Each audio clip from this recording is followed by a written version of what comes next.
भाई वो इंडिया में कहावत है ना कि भाई बेकार में ना किसी के उंगली नहीं करनी चाहिए। हाँ वही। और मुझे लगता है कि वो जो शुभमन गिल ने ये जो उंगली दिखाई थी ना, वो भाई बड़ी महंगी पड़ गई। पता नहीं आजकल विराट कोहली के वीडियोस ज्यादा देखते हैं या उनका कंपैरिजन ज्यादा होने लगा है, तो अपने आप को रिलेट कर लेते हैं उस माहौल में।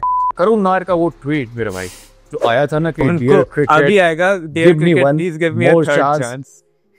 नहीं कहता हूँ अब वो नहीं आएगा। अब मालूम है क्या आएगा? अब आएगा dear Gautam sir please give me one more chance. और गौतम सर मालूम है क्या बोलेंगे? हमने से बाहर निकल, मैं सोच हमने से बाहर निकल तू। मैं तो बता रहा भाई यही होने वाला है। Hello and welcome to one cup cricket. पहला टेस्ट मैच एक्साइटमेंट, दूसरा टेस्ट मैच एंटरटेनमेंट, तीसरा टेस्ट मैच स्लेजिंग, लेकिन अंत में वही हुआ जिसका डर था। मैं और गंतव्य इस वक्त हम चर्चा करने जा रहे हैं तीसरे टेस्ट की दोस्तों। लेकिन सच बताऊं तो हमसे आप पूछे कि हमारा हाल क्या है, क्योंकि सारा ही इंडिया इस वक्त शोक की लहर में दौड़ चुका है और जो नहीं होना था वो हो चुका है। गंतव्य यार, मतलब इतना पेशेंस मतलब जो दिखाया है खासकर टेलेंडर्स ने। हम लोग हमेशा भाई कंपेयर करते थे कि भाई इंग्लैंड के जो बॉलर्स हैं या टेलेंडर्स हैं वो हमेशा अच्छा परफॉर्म कर जाते हैं, लेकिन फिर पहले बुमराह उसके बाद सिराज, मतलब उनसे तो मैं बिल्कुल भी एक्सपेक्ट नहीं करता, क्योंकि वो हमेशा एक ही बात बोलते हैं, only believe on Jesse bhai because game changer player is only one guy is Jasprit Bumrah। But at the end of the, मतलब जिस तरीके से वो क्रीज पर टिके थे यार, ऐसे कैसे ये विकेट कैसे आ गया यार? मतलब बशीर को भी चला गया, मतलब समथिंग वेरी अनएक्सपेक्टेड। क्या रॉ फीलिंग है, क्या इमोशन है मेरे भाई? पहले तो वही बताओ, टेस्ट मैच की बात तो बाद में करेंगे। मतलब मेरी लास्ट सेशन में लिटरली लेफ्ट आंख फड़फड़ा रही थी, मुझे इतना रेस्टलेसनेस फील हो रहा था क्योंकि लिटरली हर बॉल में मैच खत्म हो सकता था। और एंड में इसलिए सबसे ज्यादा दुख हुआ कि मैंने तो आंखें भी मोड़ ली थी अपनी कि चलो बच गया, और फिर वो पता नहीं कहाँ से बॉल ट्रिकल कर करके। बट मेरा मन था कि आज यही बात करेंगे कि कुछ भी हो, चाहे टेस्ट क्रिकेट होता तो बड़ा मजेदार है, और अब मजेदार नहीं फील हो रहा अभी एकदम भी। मैं सच बोलूं तो मतलब बहुत बहुत दुख छुपा है इस हंसी के पीछे, सच बोलूं। मतलब यार जडेजा जैसा बंदा, मतलब 180 बॉल, मतलब ऑलमोस्ट 200 बॉल खेल रहा है। बुमराह आते हैं वो 50 बॉल से ऊपर खेलते हैं, रन सिराज, और आखिरकार मतलब इतना जो पेशेंस का जो टेस्ट हुआ है ना इंडियन फैंस का, वो मुझे लगता है कि बहुत लंबे समय बाद हमें एक ऐसा टेस्ट मैच देखने को मिला है। और भाई तुमने बिल्कुल सही बोला कि शायद टेस्ट क्रिकेट का जो मजा है या जो उसका अस्तित्व है या जो वजूद है वो शायद कभी नहीं खत्म हुआ, क्योंकि इस प्रकार की एक्साइटमेंट, एंटरटेनमेंट यहीं पर देखने को मिलती है, इसी फॉर्मेट में देखने को मिलती है। लेकिन यार अब मुझे तो लगता है कि जिस प्रकार से टेस्ट मैच घटा है, सेकंड टेस्ट मैच में बुमराह को नहीं देख रहे थे, बट जिस प्रकार का वर्कलोड उन्होंने आज उठाया भाई बैटिंग के दम पे, मतलब जितनी देर वो टिके रहे हैं, मुझे तो लगता है कहीं आने वाले भाई 2 टेस्ट मैच में वो गायब ना हो जाए। लेकिन अभी हमें सबसे ज्यादा जरूरत है यार उनकी। मतलब वो बेस्ट बैटर भी बन जाएंगे टीम के तो थोड़ी तो दिक्कत की बात है, कितने होप्स तो संभाल पाएंगे। बट आज मैंने ना एक ही स्टार्ट देखा है, ठीक है। मैं यूजुअली जब मैच चलते रहता है कंप्यूटर पे चलते रहता हूँ, बट आज मुझे एक ही स्टार्ट देखने का मन था।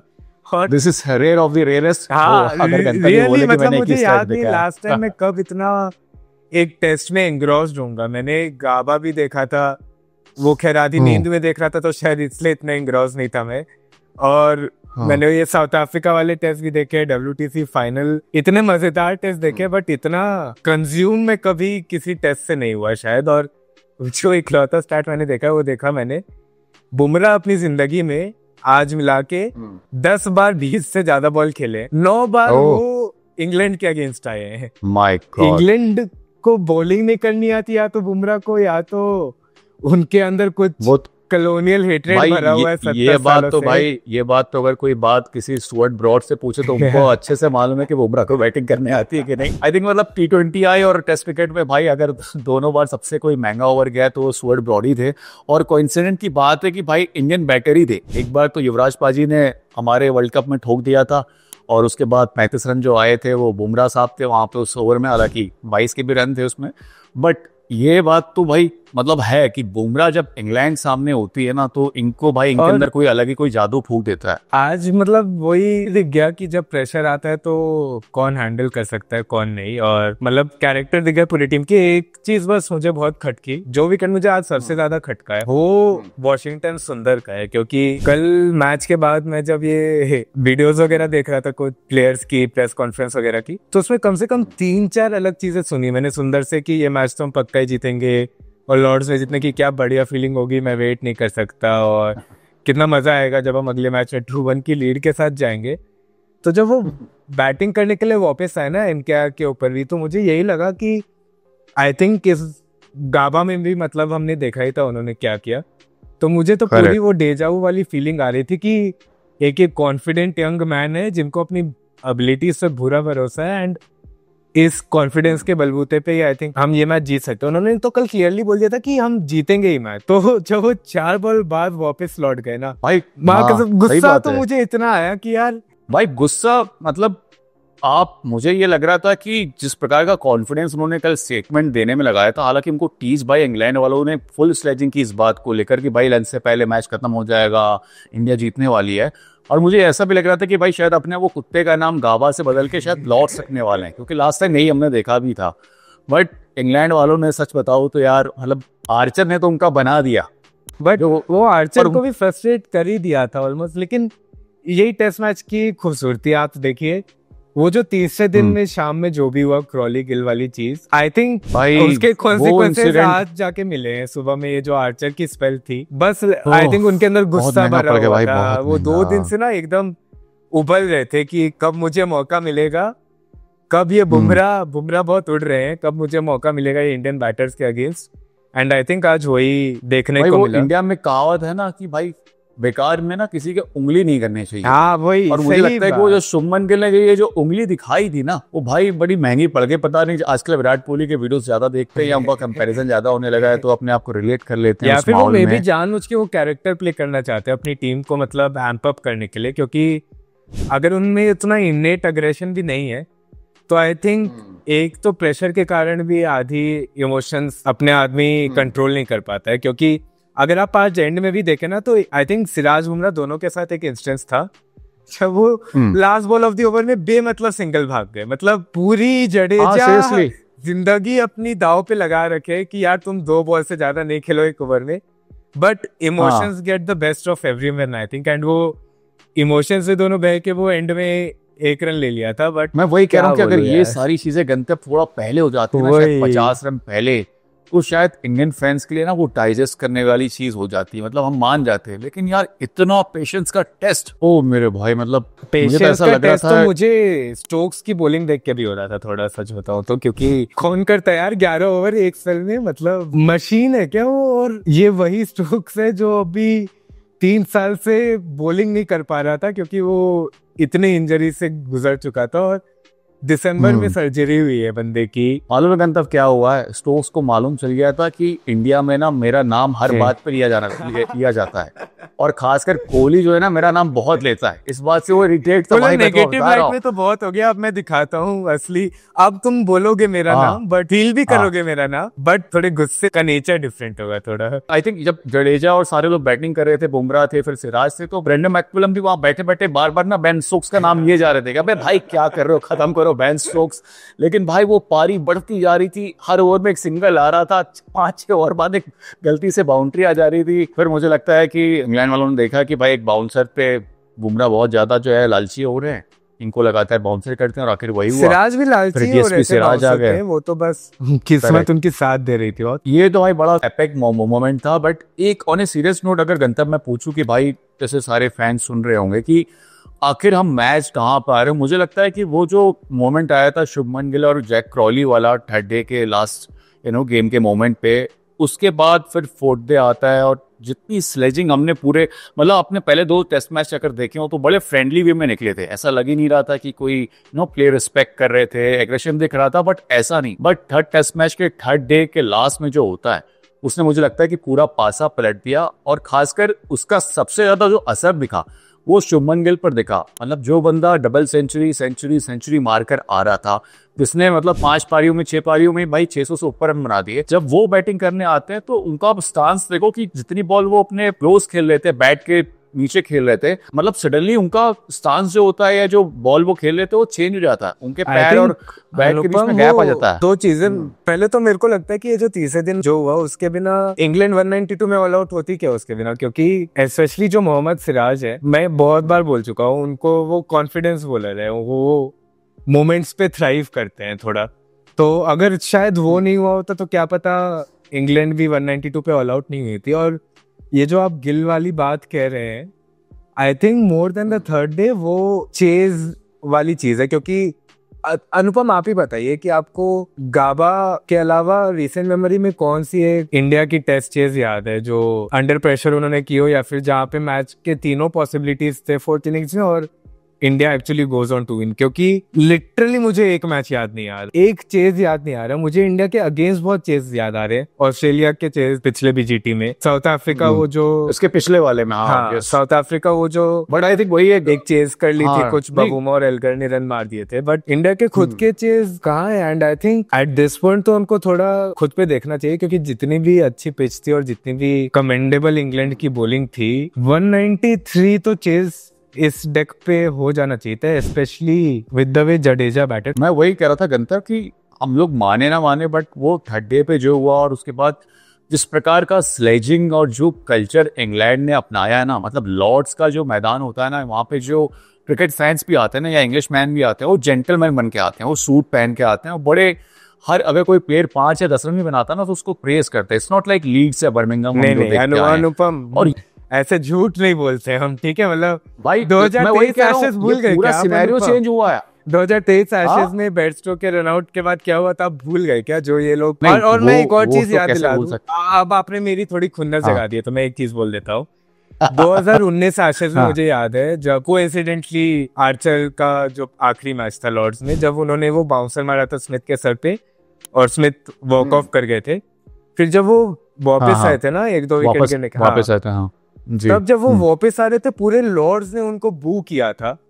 And that has stuck with me, क्योंकि यार मतलब फिल ह्यूज जैसे इंसिडेंट्स हो रखे हैं एंड सडनली आप देख रहे हो प्लेयर को नेक में इधर बॉल लगी है एंड वो एकदम डेज लग रहे हैं, वो बाहर आके वापस करेज दिखा के इतना वापस आ रहे हैं।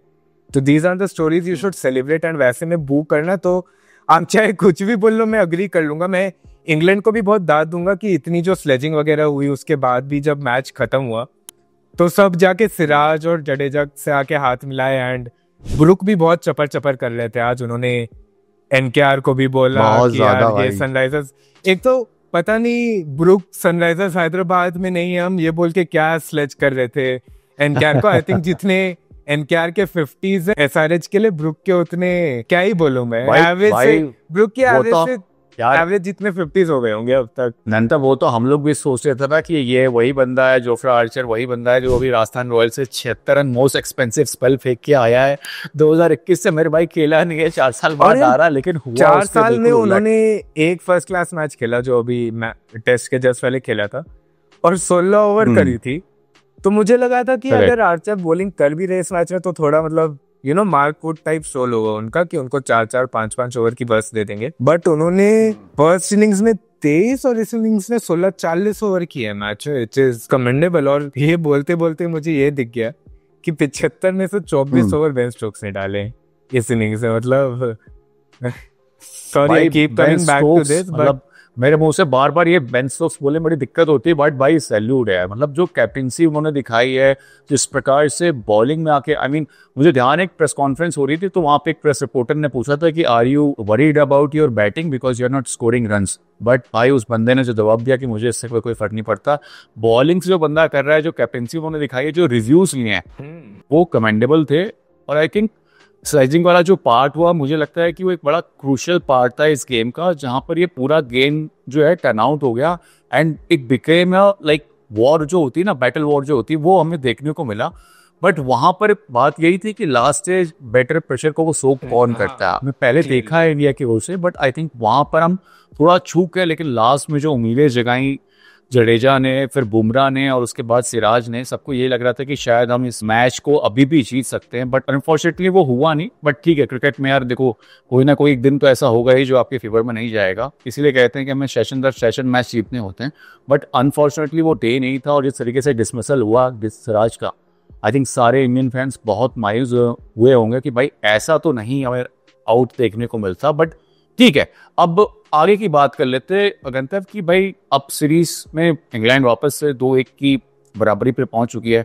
इसके पहले जब पहला टेस्ट मैच इंग्लैंड जीती थी और दूसरे टेस्ट मैच से पहले मैंने और अमित ने बात की थी कि भाई क्या चेंजेस होने चाहिए, तो अब जो चौथा टेस्ट मैच होने वाला है उसके हिसाब से आपको क्या लगता है? मतलब इंग्लैंड का तो कॉन्फिडेंस बहुत ऊपर चला गया होगा, बट क्या कुछ चेंजेस हम एक्सपेक्ट कर सकते हैं? और मुझे इस बात पर एक बात जरूर कहनी है मेरे भाई, करुण नायर का वो ट्वीट मेरे भाई जो आया था ना कि डियर क्रिकेट अभी आएगा, dear cricket please give me a third chance. नहीं कहता हूँ, अब वो नहीं आएगा, अब मालूम है क्या आएगा? अब आएगा dear Gautam sir please give me one more chance. और गौतम सर मालूम है क्या बोलेंगे? हमने जबान निकल मैंने सोचा हमें जबान निकल तू। मैं तो कहता रहा भाई यही होने वाला है करुण नायर के साथ, यही होने वाला है भाई। बहुत मौके दे दिए, बहुत बुरा लग रहा है 300 रन की पारी। सच बोलो तो उनकी भी पूरी तरीके से गलती तो नहीं है, क्योंकि नंबर 3 बैटर नहीं है वो, ठीक है, लेट्स बी फेयर। और इंग्लैंड में नंबर 3 तो एकदम भी नहीं है। मेरा कहने का मतलब है कि I am all for dropping him for the next test also, and Sai Sudharsan मेरे हिसाब से is more naturally suited at number 3, या फिर even if not Sai Sudarshan, Abhimanyu Ishwaran is also probably more suited to that number 3 role. But यार 7-8 साल बाद यार एक बैटर को लाके एक मैच नंबर 6 में खिला के फिर बोल रहे जाओ नंबर 3 पे खेलो, बहुत अनफेयर है यार। This is not done. But भाई मुझे तो ये लग रहा है कि रोहित शर्मा और विराट कोहली का फेयरवेल मैच तो हमें देखने को नहीं मिला, बट हमें मेरे को लगता है कि करुण नायर का फेयरवेल मैच हो चुका मेरे भाई यार, मुझे तो यही लग रहा है।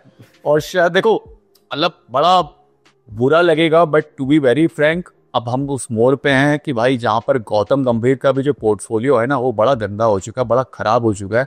वहाँ पे जो रिकॉर्ड्स है ना वो बड़े गंदे नजर आ रहे हैं। लास्ट 15-20 साल में स्ट्रिक्ट होना पड़ेगा। लास्ट 15-20 साल में probably has the worst test record of any Indian coach, right? मतलब जितने भी गंदा, फर्स्ट ऑफ ऑल तो इंडिया के कोचेस के गंदे स्टिंट्स रहे नहीं है रिसेंट टाइम से, क्योंकि कुछ हो नहीं हो रहा हो, कम से कम इंडिया में तो मैचेस जीत रहे थे। पॉजिटिव नोट में मैं थोड़ा एंड करना चाहूंगा, क्योंकि चाहे कुछ भी हो इस मैच में पॉजिटिव्स तो थे, इन द सेंस कि 4th इनिंग्स वाली ये जो क्रम्बल वाली बात है ये कोई नई बात नहीं है इंडिया के लिए, हिस्टोरिकल पता नहीं जब से आजाद हुआ इंडिया तब से ये 4th इनिंग्स कभी उन्होंने मास्टर नहीं किया। But at least number 1 they got close, और नंबर 2 मैं बहुत क्रिटिकल था उनके ये जो चेंजेस थे टू ब्रिंग एनकेआर एंड सुंदर इन, बट इस मैच में इन दोनों ने ही थोड़ा, स्पेशली सुंदर 4 विकेट लेके, और चारों विकेट इन्होंने बोल्ड किया। आपको कब याद है लास्ट इंग्लैंड में एक स्पिनर बोल्ड करके 4 विकेट ले रहा, और कोई मामूली बैट्समैन के विकेट नहीं, स्टोक्स और सारे इंपॉर्टेंट बैटर्स थे। हाँ, तीन मेन बैटर्स, सारे बड़े नाम थे। और जो रूट तो भाई मतलब जो रूट तो यार मुझे ऐसा लगता है ना जब भी ये 50 पार करता है ना मुझे लगता है कि इंग्लैंड वाले पहले कोहिनूर का हीरा लेके थे और अब की बार भाई ये सचिन सर का रिकॉर्ड लेके जाएंगे। तो मुझे तो भाई इस बंदे से डर ही लगता है। तो इसलिए भाई वॉशिंगटन सुंदर ने जब उनका विकेट लिया था I was like very relieved कि भाई ठीक है यार अभी 37 हो चुके भाई, धीरे धीरे करते करते ये भाई कब निकल जाएंगे सचिन से आगे मालूम नहीं है भाई। इस कहते हैं ना कि गम को भी एंजॉय करने का मतलब एक मोमेंट आता है, गम को एंजॉय इस चीज को लेकर फैंस करें कि अभी तक इंडिया ने जो अप्रोच दिखाई है खासकर इनके ट्रांजिशन पीरियड में वो कमेंडेबल है। जिस प्रकार की बैटिंग परफॉर्मेंस हमें खासकर सेकंड टेस्ट में देखने को मिली, इनफैक्ट फर्स्ट टेस्ट में भी वो बात अलग है कि मैन टेकेट और जैक क्रॉली एक जगह टिक जाते हैं, उसके बाद सेकंड टेस्ट में जो वापसी करती है, थर्ड टेस्ट में भी हम मतलब जीतते जीतते हार जाते। तो ऐसा नहीं कि पॉजिटिव्स बहुत हैं। और आई थिंक जो 4th टेस्ट होने वाला भी है उसके लिए जितने भी फैंस होंगे वो भी बड़े एक्साइटेड होंगे। तो इसी बात पे प्रेडिक्शन दे दो अपनी 5 मैच की। हाँ एक प्रेडिक्शन दे देते हैं भाई। मुझे लगता है कि 4th टेस्ट मैच में India is going to equal the series. अच्छा, to be sure I am very like sure about. तुम्हारा क्या ओवल में नहीं तू ओवल में भी क्या सीरीज की प्रेडिक्शन दो। यार मैं ऐसा नहीं कर सकता हूँ कि 3-2 इंडिया बोलूं, but I think last test में दोनों ही टीम, अगर ऐसा होता है कि नेक्स्ट टेस्ट मैच हम जीत जाते हैं तो लास्ट टेस्ट जो होने वाला है उसमें दोनों ही टीम जोर लगाएंगी। हो सकता है कि सीरीज ड्रॉ पे खत्म हो, बट मैं सच बता रहा हूँ कि अगर ऐसा भी होता है शुभमन गिल की कैप्टनसी में तो ये बहुत बड़ा अचीवमेंट होगा। I agree. मेरे हिसाब से तो देखिए बुमराह का एक टेस्ट बाकी है, बट इंग्लैंड के पास भाई जोफ्रा आर्चर को बॉलिंग करते हुए देखने के बाद आई डोंट थिंक कि बुमराह भाई अब वो वर्कलोड वाली जो एटकिंसन भाई साहब भी आएंगे वापस, उनको भी तो पॉइंट टू प्रूव है थोड़ा।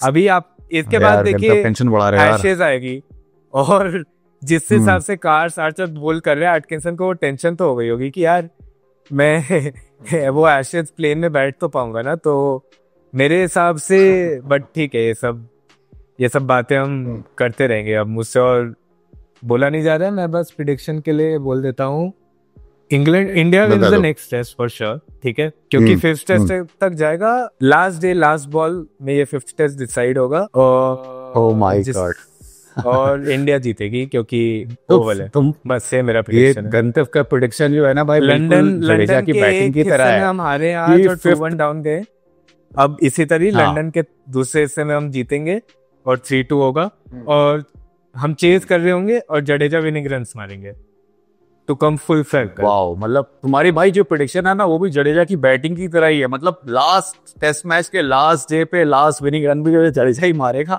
बहरहाल आप लोगों को क्या प्रेडिक्शन है फोर्थ टेस्ट और फिफ्थ टेस्ट मैच को लेकर, आप लोग कमेंट सेक्शन में मत बताना भूलिएगा। लेकिन आप लोग के हिसाब से क्या इंडिया को कोई चेंजेस करने चाहिए, ये भी आप हमें कमेंट में जरूर बताइएगा। हम फिर से मिलेंगे एक और नई वीडियो में, तब तक करिए थोड़ा इंतजार।